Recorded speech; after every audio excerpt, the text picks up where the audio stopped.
So, Kanai, technology helps us to solve those problems that we never had when we didn't have the technology.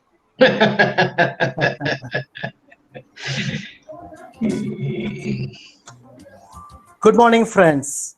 This is a nice time to really get connected with all of my industry friends on occasion of Independence Day. Scalivers take this opportunity to welcome you all for this web meet. I mean, straight from the heart, and I think straight that touches. There are a few wonderful myths that you busted in terms of new normal. I will take it up in the last segment as I finish. Moving over to the last lecture, where we have something that's very interesting. I mean, all these are really intertwined with life and work. It has a direct impact on business. I mean, the place where we spend the highest amount of time and energy, a lot of our productive hours gets into the workplace, and it has an impact in terms of what you do in the market and what's the kind of business outcomes that you might want to expect. And we have I think none other than Dr. Sandeep, who will be taking this part. Dr. Sandeep Bhattacharya is the managing director at Aurex Healthcare Consulting. He is a pioneer in providing therapy-based disease management solutions to unlock the marketing challenges and opportunities that might exist in companies and brands. He has been playing a pivotal role in constructing and consulting various patient access solution models, building integrated disease management platforms and patient adherence platforms. So a lot of the talks that we've been talking and hearing in the past about patient centricity and managing disease, understanding profiles better so that you can really get the eyes and the attention of the doctors, improve loyalty. I think these are some fantastic platforms that a little understanding of it will take a long way ahead. He's been building marketing capability in marketing segmentation and targeting, what we very typically in marketing call as the STP, and of course the Salesforce effectiveness. I mean, Salesforce has been wonderfully highlighted by Mr. Vivek in the past session. Dr. Sandeep also guides corporates in bringing synergy between the marketing and the patient therapy management to address various current challenges with best-based solutions. Can I please welcome Dr. Sandeep to take the topic of new normal in business? Thank you, Prashant. Thank you very much, and good afternoon, everybody. And thank you, Prashant. What I want to speak to you about is a bit overlapped with what the earlier speakers spoke about, especially the parts when they spoke about the pharma industry itself. But I hope to go into some of the nitty-gritties and actual execution as we go forward.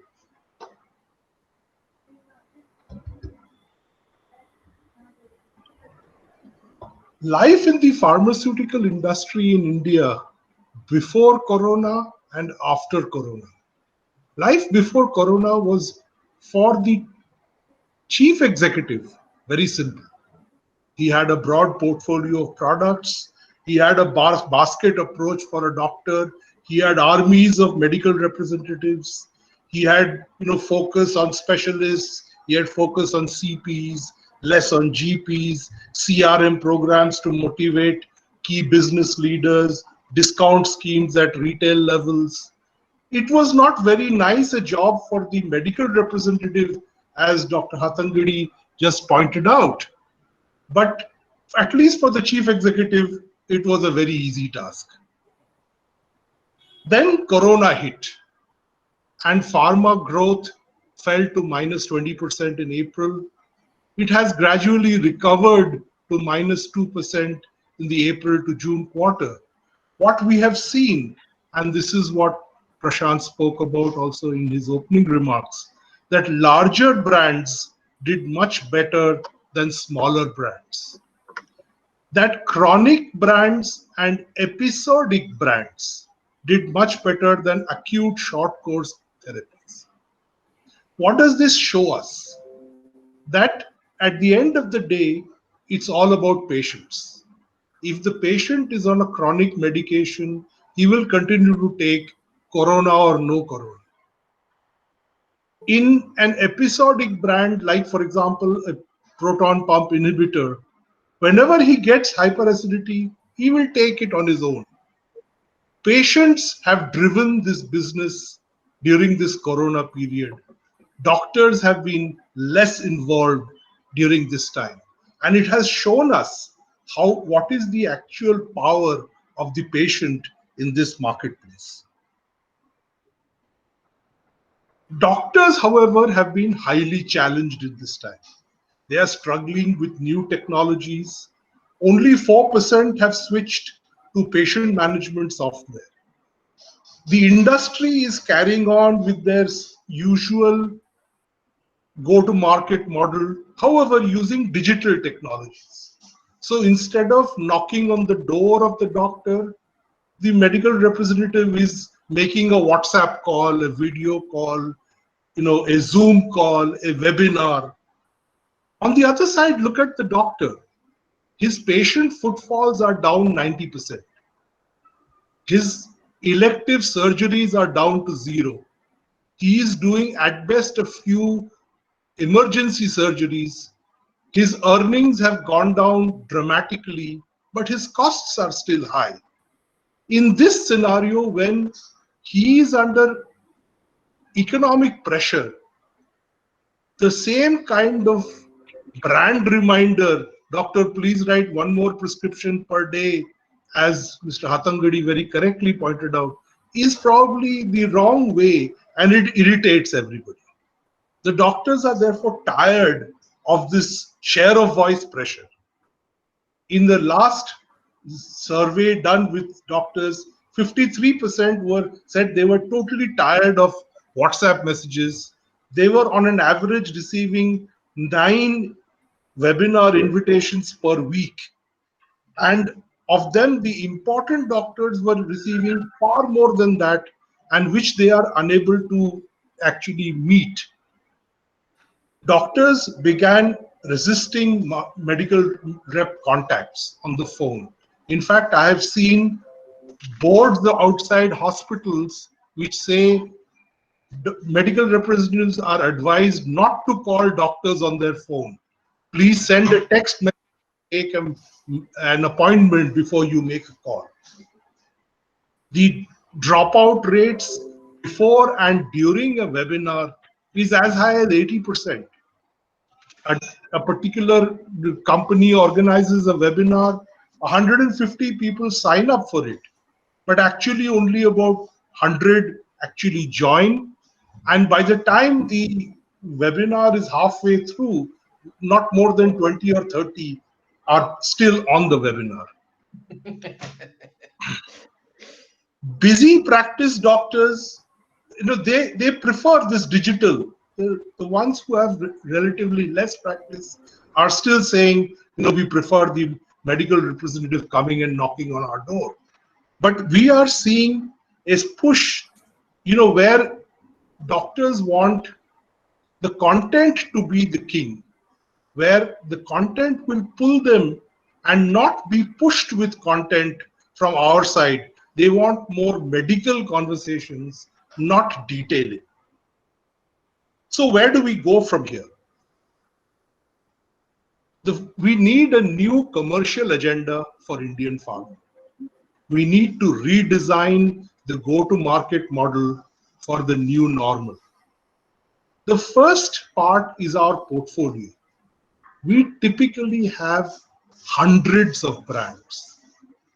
Hardly any of them are really large brands. And by large, even if the brand is 15 to 20 crores, I would call it a large brand. But even that, there are hardly any organizations with more than 50%, 60% of their business being managed, being contributed by the top 10 brands of the company. So in this kind of situation, what we need to do is to focus on the larger brands, focus with those which have a higher doctor and patient carryover. In other words, chronic brands, episodic brands, these kinds of brands we must focus on. Whatever within the perimeter of what we have within our portfolio, we must focus on those brands because they are the ones which have some amount of traction in the marketplace, which we can build upon. As far as new launches are concerned, we should only launch differentiated products. By that, I do not mean that everything must be a new chemical entity. What I'm saying is that before we launch a brand, we must think how will we differentiate it from everybody else who will launch the same molecule perhaps. We must think how we can differentiate it by a formulation. We can think about how we can differentiate it by a service package around that brand, how we can differentiate it by being more patient-centric with our approach. There are various ways in which one could differentiate. And then invest in pre-marketing so as to shape the market in favor of our brand. That is the way the new normal will operate. Because recognize that in this scenario, doctors do not have the bandwidth to listen to a long detailing story. They have no bandwidth, and because they are on a phone line or something or a digital line, their attention span is significantly constrained. So for us, we used to have 8 products in one detailing. Today, even the second product, we find it difficult to register with a doctor. So at most 2 products will be possible to be detailed in a doctor's presence on a digital line, which means we must select our doctors more carefully. And I will come to this particular part in greater detail as we go in the next slide. Focus is on the most important doctors so as to protect our volumes. Move the remaining doctors to a mass mailing kind of list where we are merely reminding doctors in some way. And if necessary, if we feel the need for increased share of voice, even create mirror teams. The advantage we have in this digital space is that we are no longer constrained by geography. Till today, a South Bombay rep could not call on a Central Bombay or a North Bombay doctor. But in a digital space, there is no such constraint. A rep from anywhere can call a doctor anywhere and build a relationship which will be lasting and will be value added. So therefore, creating mirror teams in order to engage the most important doctors more and more effectively will be the way we will go in the future. When it comes to communication with doctors, we must focus on their beliefs and on specific attributes. So if there is a brand which has a certain attribute, for example, faster efficacy, or more safe, or less side effects, we must be in a position to increase the awareness about the fact that our brand or our molecule has this advantage. Also, the importance of this advantage in the minds of the doctors must be moved up. So today, for example, the doctor feels all drugs of this particular category are equally safe. But if you have a certain specific patient support program that actually helps patients understand their disease and thereby are able to create a more safe environment for them, this would be something you would talk to a doctor. Or that by being able to test more frequently a patient, for example, in his diabetes, and your support for that, the patient's efficacy of the anti-diabetic drug may improve. We are seeing a lot of that happening now that there are so many brands of anti-COVID medications coming on the market. We find brands desperately trying to jostle and find ways of differentiating. Some, of course, are using the well-tried pricing as the mode of differentiation, claiming to be the lowest priced brand in the market. But others are trying more innovative ways in order to differentiate themselves in the marketplace. Coming to this focus on our best customers, I want to propose to the group here a very simple model. When a patient enters a doctor's chamber, a doctor essentially makes three decisions before he or she prescribes the medication. He may do that consciously, he may do that subconsciously, but these three decisions he makes. The first decision is a diagnostic decision.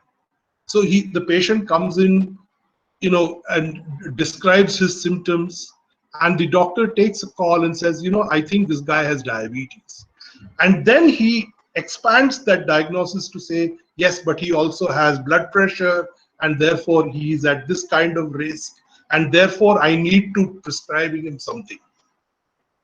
With that something, his first thing is a therapy choice. So he says, this kind of patient, I would like to give him a sulfonylurea, a metformin, a DPP-4 inhibitor. Now, when he takes this decision, he has made a therapy choice. And from there, he goes on to make a brand choice. And this is exactly the three levels which we will use in our segmentation and targeting. For this, it is extremely simple. We have to collect through our field colleagues approximate data per doctor on the number of patients a doctor sees, the number of patients on which he prescribes a particular molecule, and the number of patients to whom he prescribes our particular brand. An average medical representative who has spent even a few months in the market will have a fairly good idea of these numbers. And it does not matter if the number is not absolutely accurate, because we are going to use ratios. So when we look at number of patients on a molecule divided by total number of patients, we are actually looking at the doctor's therapy choice. So in what percentage of his patients does he use, for example, a sulfonylurea or a DPP-4 inhibitor? The next is brand choice, where we divide the number of patients on a brand by the number of patients on the molecule. So when we do that, we can break down this doctor population into 4 quadrants. Those whose preference for the molecule is above average, and within the molecule, their preference for the brand is also above average. So these I call quadrant 1 doctors. Those whose preference for the molecule is below average, but for the brand is above average, these are quadrant 2 doctors, which means, for example, they don't use a lot of sulfonylurea, but whenever they use a sulfonylurea, their choice is Glycomed G. So this is the kind of doctor who would be called a quadrant 2 doctor. Those whose preference for the molecule is above average, but within the molecule their brand is below average, is quadrant 3. And those whose preference for both molecule and brand is below average is quadrant 4. In a typical market, across many companies that we at Aureax have studied, we see that approximately 10% of the doctors fall in quadrant 1. About 8% of doctors fall in quadrant 2. About 25% of doctors fall in quadrant 3. And 57% of doctors fall in quadrant 4. However, these 10% of prescribers contribute to 67% of the business of the brand. 8% of quadrant 2 doctors provide 25% of the business, which means these 18% of doctors give 92% of the business, which is a bit more acute than Pareto's law. Pareto said 20% give 80%. We find typically in the Indian market about 18% of doctors give about over 90% of the business. Now, when we see that, we find that, however, these 10% of doctors give 27% of the molecules business. or 8% of doctors give 12% of the molecules business.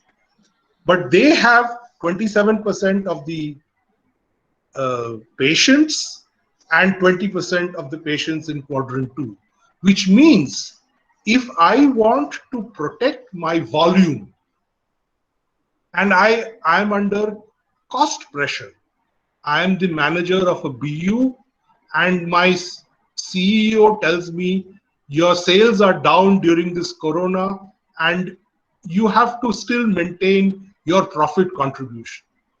You try and protect your volume, please. So when you are trying to protect your volume, restrict coverage to just quadrant 1 and quadrant 2 doctors. With 18% coverage, you will protect 92% of your business. If you want to protect growth, then along with this 18%, add 25%, which will give you the growth. So you don't restrict to 18%, you restrict to 43% of the doctors. Yet 57% you can go ahead and drop out of your regular calling.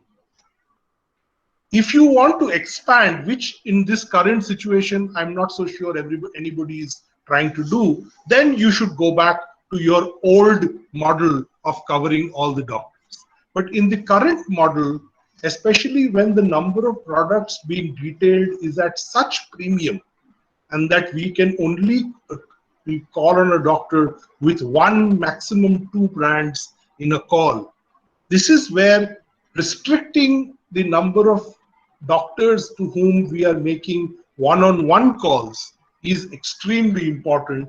And this is a model which every one of you can take a look at, and if you find it useful, you can even use it. We move to the part which Mr. Hattangadi spoke about, is patient centricity. Now, in our industry, people who manage chronic brands typically do a lot of stuff of what they think is being patient-centric. So they run patient support programs, they run programs where they have a call center to remind patients, they send text messages to remind patients. They all go from the perspective that patients forget to take their medicines. But in reality, if you look at yourself, your parents, your brothers, your sisters, your neighbors, you will find a person can forget to take his medicine one day. He cannot sustainably forget to take his medicine. So when people stop taking medicines, it is because they make a conscious decision, maybe wrong conscious decision, but they make a conscious decision to stop taking that medicine. And in such a situation, when you have decided not to take a medicine for whatever reason, a bland reminder is at best counterproductive and is mostly an irritating influence. So patients, again, research that we have done in as many as 40 countries across the world, we've seen that patients drop off medications because of 3 C's. The first C is cost. And this cost is not only economic cost, because we've seen this as being a driver even in countries like Australia, where cost is 0. So it is both economic cost and a lifestyle modification cost. Because what happens? A patient looks at a disease. For example, I have diabetes.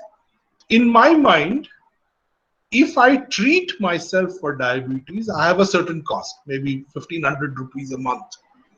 In addition, I have a lifestyle cost. I have to restrict my diet. I have to go for a walk 30 minutes every day. I have to do, yoga. I have to do all kinds of things. If I do not treat my diabetes, I have, in my mind at least, 0 cost. I don't pay for medicines. I don't have to go for walks. I don't have to restrict my diet. I'm absolutely okay. And especially with asymptomatic diseases, this is the most common trade-off that occurs in patients' minds, which is why patients stop therapy. Until they get symptomatic, they go back to a doctor and they start again. And I can tell you, as an aside, almost like a joke, the world champion in terms of bad adherence in diabetic medications is the country of Philippines. In Philippines, an average patient, after taking a prescription for an anti-diabetic medication, takes medicine for an average of 36 days. So he takes, when he gets symptomatic, he goes to a doctor, gets a prescription, takes medicine for a month, month and a half, and then stops, because by that time the symptoms have disappeared.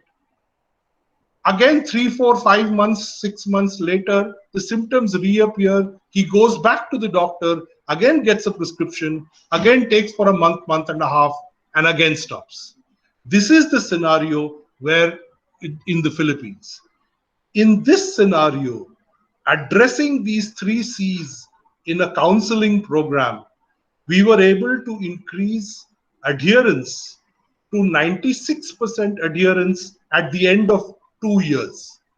Now, anybody of you who can do a little mathematics will see that this is probably the highest return on investment lever that you can ever get in anything that you do, because you can increase. In India, its average is not as bad as that. An average a patient takes maybe a drug for 6 months. But if this 6 months could go on to 2 years, you would have increased your sales 4 times without significant increase in costs. So the second one is concern, a concern for side effects. Now, these side effects are of various types. A patient has a side effect for a treatment. For example, he takes a diabetic medication, he gets hypoglycemia. Or he may not get any side effect, but he may be afraid that I will get a side effect. So this kind of concern is a very important thing. And the third one is a commitment to one's health. Now, how does counseling help in this scenario? Because counseling helps the patient to understand the cost of not treating. In his mind, there is a cost of treating, and not treating is zero cost. Hence, the trade-off is very unequal. But in the event that we can counsel the patient in understanding what is the cost of not treating, the balance becomes more real, and invariably we are able to significantly enhance the adherence and overall well-being of the patient. As the well-being of the patient improves, the patient gives very positive feedback to the doctor. The doctor's confidence in your company's product, your brand, increases many orders of magnitude. Because 100 statements by your medical representative may not convince a doctor. One statement by his patient will convince him. So when patients are at its core focus, we are delivering outcomes, not just pills. Now, how will pharma adapt to a touchless economy? Is it possible for pharma to be touchless? So here we see a lot of stuff coming in, and technology is expanding exponentially. Video consultations with online payments, wearable sensors for diagnostics, well-protected staff, everything doctors are trying to do to give confidence to their patients that they are not at risk when they come and visit them. On the other side, in the doctor-pharma interaction, we see that we need targeted, highly focused, knowledgeable virtual engagement with doctors. No standardized, one-sided didactic detailing that we have done in the past. We need to retrain our people, and not just our medical representatives or PSRs. We need to train first line managers, RBMs, product managers, and envisage a greater direct role of medical affairs in communication, where the therapy choice of a doctor is shaped by activities done by the medical affairs team. Disease management software programs are used to drive evidence-based medicine remotely, and apps to monitor patients who are getting telecounseling support. So this is the kind of stuff that will happen as we go forward, and is happening more and more aggressively every day that goes past. So basically, it's in two horizons where we optimize the current business model and redesign the go-to-market model using digital tools. And second is shape the current commercial paradigm through superior patient engagement, patient adherence, patient centricity in order to deliver superior quality outcomes. With this, I believe that this COVID storm could prove to be a boon for pharma, not the disaster that we are all seeing it to be. In the longer term, pharma needs to reassess its overall mission and recognize that they are part of a healthcare business. They are not pill providers, they are not vendors. When they start supporting health in general, their real customer becomes the patient, doctor becomes their partner. In that model, their entire business will stop becoming transactional with doctors and will become supportive of patients. To facilitate that, there will be acceleration of digital transformation. To do that, one will have to build and strengthen capabilities and re-evaluate every pre-COVID plan and assumption as we go forward. One last statement for everybody: you cannot drive a car safely by looking only at the rear view mirror. Please look through the windscreen and go forward safely and rapidly. I thank you very much for your attention. Are there any questions?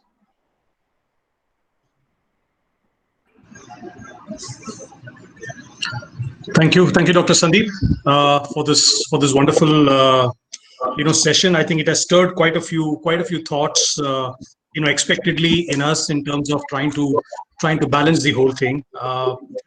Thanks a lot, Mr. Vijendran, Mr. Vivek, and Dr. Sandeep for your comments, and to put things in perspective. I mean, just before the start of this program, I was attending my daughter's investiture ceremony function. And what an investiture ceremony is, for the benefit of everybody, it's nothing but the students' council is elected every year, and there are various, the head boy, the head girl, the captains, the cultural secretary, the tech secretary.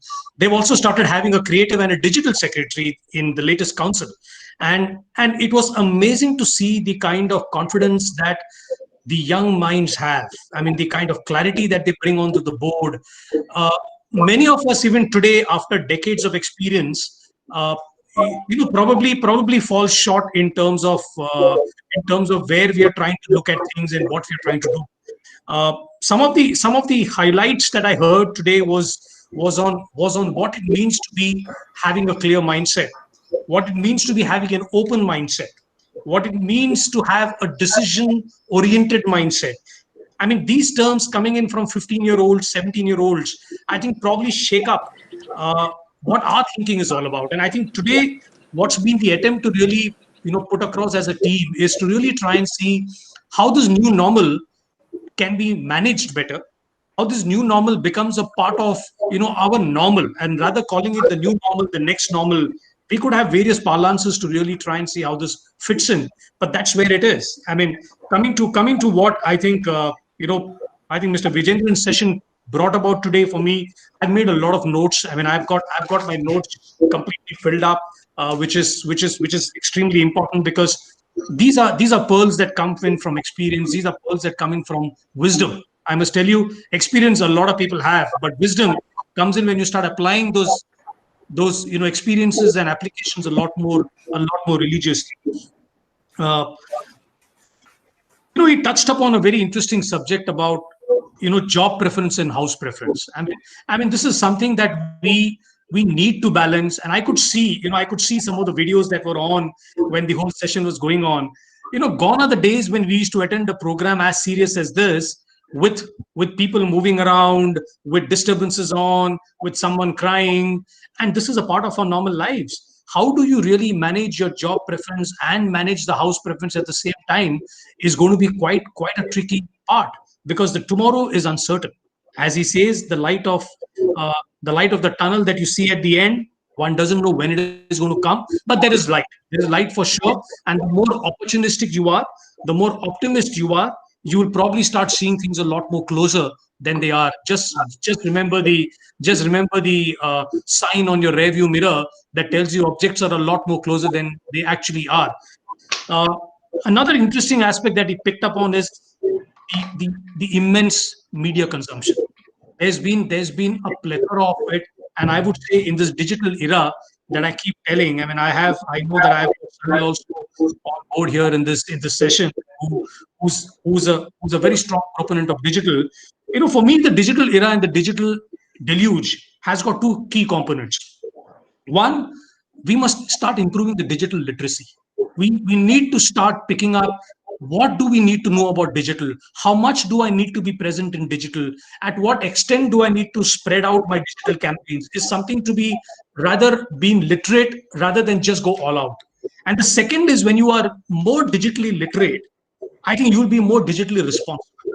If you can really bring about this digital era in these two takeaways of being more digitally literate and being more digitally responsible, I think you will start saving tons of money and reaching out to the right kind of customer audiences, which the other speakers very, very beautifully wove into their presentations. I love the Ogilvy fallback. I think that's an amazing thing, sir. Three things what we today very popularly call the VUCA world. Ogilvy decades ago brought about it in a very, very beautiful concept: strategic relevance, unexpectedness. Probably we didn't know the word called unprecedented then. We didn't know the word called volatile then. We called it unexpectedness. You might even want to add an unpreparedness. We often tend to have the notion of knowing it all. And of course, the creative hallmark. It is always relevant and very, very paying to be very creative in the way you do the same thing. The popular adage that goes, old wine in a new bottle, keep doing it. And that's what he came back to. He came back to his days when, as his grandmother, probably they've been the best finance managers that we could have ever seen in the world. Our parents, our mothers, couldn't have been a better finance manager. Today I was just buying vegetables down, and I was telling the guy that give me half kilo of this, quarter kilo of this. That guy would rattle out and he, instead of giving a half kilo, he gave a 600 gram. He was able to give you that right value of money in a fraction of a second. You would here sit with Excel sheets, you would have the latest SAPs and HANAs to have resource planning, and these guys sitting in a Kirana store knew what SAP management is all about without that plan software. And that's what we need to understand. Go back to the times. And that brings me to a little question here. Okay, I'm going to get a little quiz mood on. The question that I'm going to ask you is going to be, you can just type in your chat box yes or no. Would you rather have been without this experience of COVID? Would you rather have been wiser without this experience of COVID? Can I have a yes and a no from the audiences here? Okay, we have Harun, no. Okay, Vijay Raghavan is a yes. Cherian, ICS, no. Satish Pandey, no. Ramesh Durai, yes. Okay. Shalini Sri Lekha, okay, there's been quite a few. Aishwarya Lad, okay. So I think it goes to tell you that it's a very overwhelming no. There are a few yeses. They have their reasons to say yes, but yes, the overwhelming response across even a research carried out by the Harvard Business Review has been an emphatic no. So what does it mean to us? What's been the paradox of this crisis? If you have to look at the numbers, our business has been set back by years. Some would say months, some would say a couple of years. Probably the automobile or the aviation industry would say probably 5 years. The tourism would say 5 years. Probably the healthcare would say a few months back, a few quarters back. Culturally, we've been catapulted ahead to a future that we wouldn't have imagined. We would have been strategically, our transformation has gained the momentum that in normal course we wouldn't have ever done it. And that's the kind of bandwidth that we are actually trying to talk about.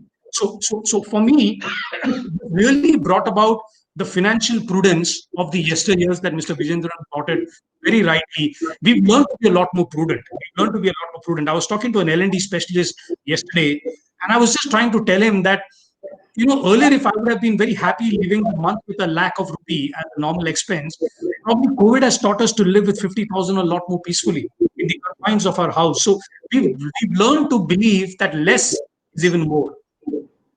There've been a lot of focus on brands and activities, bigger the better.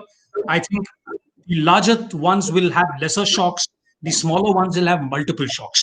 I think this is something that has been very true. He raised a point of customers to have a holistic engagement, and I think that was wonderfully brought in by Dr. Sandeep towards the end of his presentation. Vivek, sir, I would still want to call you sir. I think you redefine what new normal is. Everything that we do new is a new normal for us. Right from the bicycle days to the Lambretta. I do not know how many of us here in this group, the youth, wouldn't have even seen a Lambretta other than the Google images. We've been having the pleasure of riding a Lambretta, and we know the power of that Lambretta. You redefined the pillion rider, and I think all of us are pillion riders to many people with us. We are pillion riders to a lot of people who look up to us. Let's be a responsible pillion rider.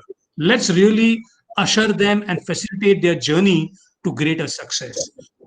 We are social animals, and I think he had a very heartfelt appeal that the new normal at work that is there today will probably see a different phenomena in terms of a little more advanced social animal that we will be. But yes, let's not forget the empathy, let's not forget the emotion. As we talk, frontliners, I think, are extremely important for us in business. So at work, the new normal should be how can we touch on their anxiety? How can we really manage a lot of their anxiety that people have at work? And I love the first point of contact, which is the frontliner. For me, they make the first impressions, and most often for all of us, they have the last impressions on the customer that we need to really keep in mind with. The 3 block, I think, was a wonderful way to really showcase the way we should really carry forward. Dr. Sandeep, I think, beautifully brought about what we very popularly know the last few months about the BC and the AC, the before Corona and the after Corona. And in all probabilities, it's how we really look at things. Brands, the bigger, the better. Portfolios, the leaner, the better. Keep revisiting your portfolios. This is the right time to keep doing it, because if you had a time before and you didn't do it, now you have no other option but to really revisit. Relook at your SKUs that are languishing in the lower side, which are really adding on to inventory costs, which are really adding on to production costs, which is really adding on to the returns that keep coming whenever there is an exodus of people or whenever there's a change of strategy on account of a change of leadership. Keep revisiting that on a normal basis. Very nicely, I love the way Dr. Sani brought about the people, the doctor, and the communication aspect. I mean, it really talks about the chronic or the episodic brands on how you would manage them. We know that chronicity is somewhere where you can have a lot of localized impact, but as your portfolio starts getting more acute or more episodic, start increasing your number of doctors writing your brand, start increasing the number of people who can be connected to write your brands, because that's the only way you can really stay relevant and stay alive in these kind of torrid times. Differentiated brands, can we do that? I mean, look at beyond. I mean, I go back to what I really had this session all about a few weeks back on creating differentiation. Think 3 times before you want to create that differentiation.